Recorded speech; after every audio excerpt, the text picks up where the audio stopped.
أعوذ بالله السميع العليم من الشيطان الرجيم بسم الله الرحمن الرحيم وبه نستعين إنه خير ناصر ومعين اللهم صل على محمد وآله الطيبين الطاهرين. La question que je voulais traiter avec vous dans notre échange d'aujourd'hui pendant le mois béni de Ramadan, c'est la question ou l'importance des femmes du prophète Zawjatun Nabi. Et quel statut avait Khadija alayhi salam et les autres femmes chez notre noble prophète.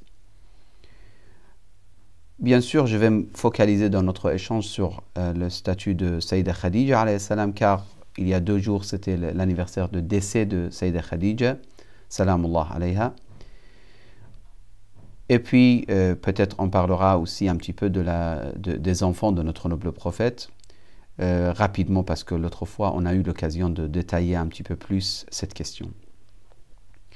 Pour Khadija, qui est Ummul Mu'minin, comme vous le savez, le terme Ummul Mu'minin, c'est utilisé par le Coran pour désigner les femmes du prophète, car c'est interdit, après le décès du prophète, à qui que ce soit de se marier avec les femmes du prophète. Ce qui était prétendu par un des compagnons du prophète qui pensait qu'après le décès du prophète, il va se marier avec telle femme du prophète. Allah subhanahu wa ta'ala a rendu interdit aux femmes du prophète de se marier après le prophète. Wa azwajuhu ummahatukum. Donc, les femmes du prophète, ce sont comme les mères des croyants. Ce terme, il a été utilisé pour toutes les femmes du prophète, même si entre les femmes, il y a des divergences au niveau de statut de la foi et de proximité à Allah subhanahu wa ta'ala et sincérité à l'égard de notre noble prophète. C'est une réalité historique, c'est une réalité basée sur les propos prophétiques. Ça veut dire on ne peut pas négliger cette réalité que entre les femmes du prophète, il y a des divergences de maqam et de statut. On ne peut pas dire les femmes du prophète, donc toutes, elles ont la même place chez Allah subhanahu wa ta'ala. Absolument pas. Khadija alayhi salam était la première femme qui a cru au messager d'Allah subhanahu wa ta'ala. Comme on peut dire consensus sur le point que Ali ibn Abi Talib était le premier homme ou jeune homme à l'époque qu'il a cru en prophète et qu'il a suivi notre noble prophète. Khadija était la première femme. Khadija est la seule femme qui a eu des générations de notre noble prophète grâce à Fatima et que jusqu'à aujourd'hui, il y a des descendants de notre noble prophète. Khadija, c'est la seule femme que, lorsque elle était la femme de notre noble prophète, le prophète, elle ne s'est pas mariée avec d'autres femmes. Et ça, ce n'est pas, on ne veut pas traiter la question de mariage avec plusieurs femmes ou polygamie ou autre. Ce n'est pas notre discussion. Mais lorsque Amir al-Mu'minin, Imam Ali, avait Fatima, il ne s'est pas marié avec d'autres. Et lorsque le prophète avait Khadija, salamullah alayha, il ne s'est pas marié avec d'autres. Certains savants, ils voient ça avec la question de Kofou. Ça veut dire, ils disent que c'était une dame qu'elle faisait tout ce qui est nécessaire au niveau de la foi, spiritualité, fidélité, soutien, etc. Dans tous les aspects, il soutenait le prophète. D'ailleurs, le prophète, sallallahu alayhi, une fois qu'une des femmes du prophète s'est adressée à notre noble prophète en disant tu parles beaucoup, tu te rappelles beaucoup de Khadija, c'était une vieille dame. Le prophète, il s'est mis très en colère et il a répondu, après avoir été très en colère, il a répondu non, ce n'est pas vrai. Moi, je demande à Allah subhanahu wa ta'ala de élever le maqam de Khadija, car il dit cette phrase, Wallahi laqad amanat bi idh kafara an-nas. Je jure par Dieu qu'elle a cru en moi alors que les gens m'avaient abandonné ou m'avaient rejeté en tant que prophète. Wa awatni idh rafadani an-nas. Awatni, ça veut dire elle m'a été comme refuge. Salamullah alayha. Alors que les gens, ils ne voulaient pas protéger le prophète sallallahu alayhi wa saddaqatni idh kadhabani an-nas. Elle a confirmé, elle a cru en moi, alors que les gens, ils ont commencé à ne pas croire. Et après, le prophète, il rajoute, il dit, et Allah m'a donné grâce à elle des enfants ou des générations, si vous voulez, Fatima alayhi salam, car comme je vous ai parlé, il a eu 2 garçons aussi, mais ils ont été décédés. Mais Fatima alayhi salam, c'est la seule descendant du prophète qu'il a eu des enfants grâce au mariage avec Imam Ali alayhi salam. Ce hadith existe dans les sources sunnites et chiites par rapport à Khadija. Il y a d'autres hadiths qui montrent un peu le statut de Khadija également. C'est le hadith de Sayyidat Nisa Ahl al-Jannah, les meilleures femmes du paradis ou les maîtresses des femmes du paradis. On parle de 4 femmes. Et ça, ce hadith aussi, ça existe dans les Sahih et dans les sources chiites aussi. Ça veut dire que ça existe dans Sahih al-Bukhari, mais également dans les sources chiites. Donc, ce hadith dit qu'il y a 4 femmes qu'elles sont considérées les meilleures femmes du monde, finalement. Si aujourd'hui une femme musulmane, que ce soit sunnite ou chiite, elle veut prendre exemple, modèle, elle doit voir ces 4 femmes comme modèle. Il ne faut pas voir les choses sentimentalement, ce n'est pas parce que de toute façon, entre nous et Khadija, peut-être on est la personne qui n'est pas Sayyid comme moi, je ne suis pas descendant du prophète, donc il n'y a pas relation familiale, par exemple, pour dire que je suis descendant de Khadija, donc c'est pour ça que je défends cette personne, etc. Ou l'autre qui est descendant de Bani Umayya, il va défendre Bani Umayya, ou l'autre qui est descendant de Bani al-Abbas, il va... Non, ce n'est pas ça. Nous, comme ils disent en arabe, est très très connu comme phrase, « Nahnu abna'u dalil », nous sommes les gens qui suivent. Abna, ça veut dire les enfants. Mais ici, il veut dire nous sommes les gens qui suivent les arguments. Haythuma mala namil. Où il y a des arguments, on se met d'accord.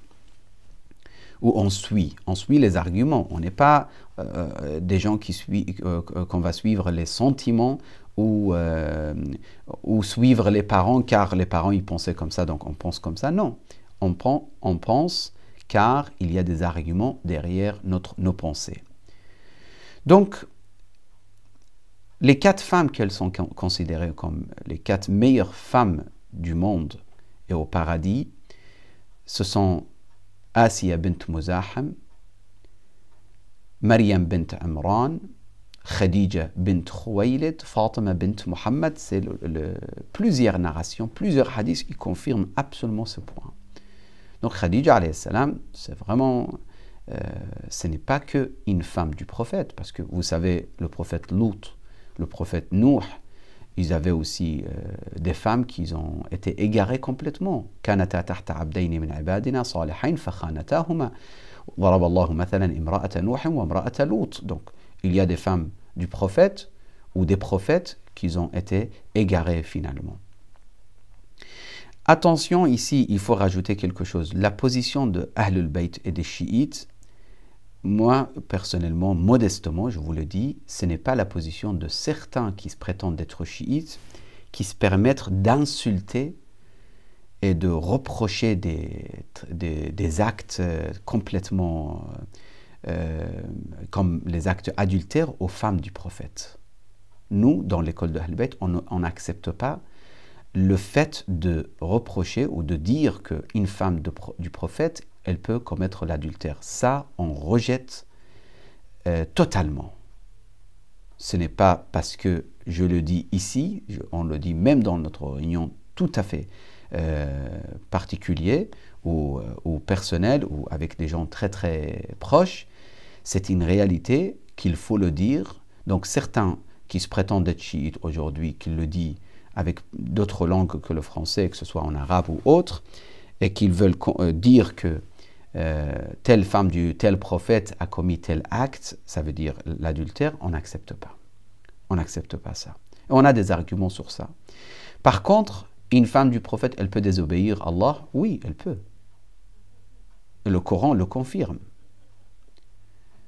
Ya nisa an-nabi lastunna ka ahadin min an-nisa fala takhda'na bil qawl, etc., etc. Toute une sourate qui parle des femmes. Et si vous vous mettez contre le prophète, Allah se mettra contre vous. Donc, les femmes du prophète, ils peuvent, sourate al-Tahrim, elle parle que de ça. La femme de Lut, elle a été égarée. Elle était parmi les gens qui ont abandonné le prophète. Le prophète Nuh, la même chose. Le fils du prophète Nuh, la même chose. Donc, s'il vous plaît, ne prenez pas tout de suite, c'est quelqu'un qui est de telle perspective ou telle école, donc il veut dire telle chose. Non. On fait attention et on veut connaître les choses. Ce n'est pas qui dit, qui traite telle question, qui développe telle question. On veut voir la vérité et la réalité. Donc, on n'a pas de garantie parce que une femme, elle s'est mariée avec tel prophète, donc ça y est, elle est au paradis. Il n'y a pas de garantie. Elle peut être totalement égarée. Elle peut être le coupable de massacres et des crimes, etc. Oui. Mais, donc, très modestement, notre position, et en tant que petit élève de l'école de Ahl al-Bayt, notre position, c'est que on n'accepte pas des insultes, on n'accepte pas des reproches comme acte adultère, parce que c'est déshonorable, et on a des arguments que ce n'est pas possible. Mais on sait très bien qu'une femme d'un prophète, elle peut désobéir à Allah subhanahu wa ta'ala. Et justement, vous avez que à lire Surat al-Tahrim, ou même d'autres sourates dans le Coran qui parlent des femmes du prophète, ça éclaircit totalement cette idée.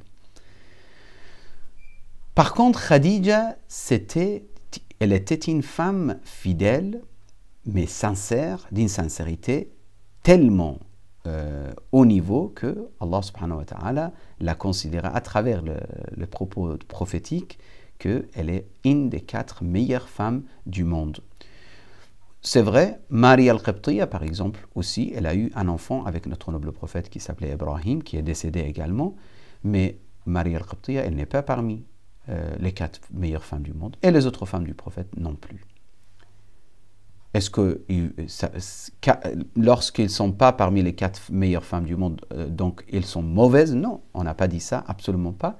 Il y a des divergences, il y a des femmes de notre noble prophète que parfois ils ont désobéi à notre noble prophète, ils ont fait mal à notre noble prophète, parfois ils se sont repentis, parfois ils ne se sont pas repentis, ça c'est totalement une autre discussion, mais ce qu'on peut dire clairement, que Khadija était incomparable avec les autres femmes de notre prophète Muhammad sallallahu alayhi wa alihi wa sallam.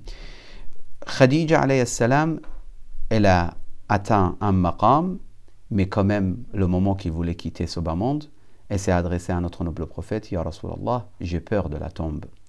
Et donc, donne-moi ta chemise en tant que linceul ou en tant que kafan. Et le prophète lui a accordé ça, il lui a donné ça.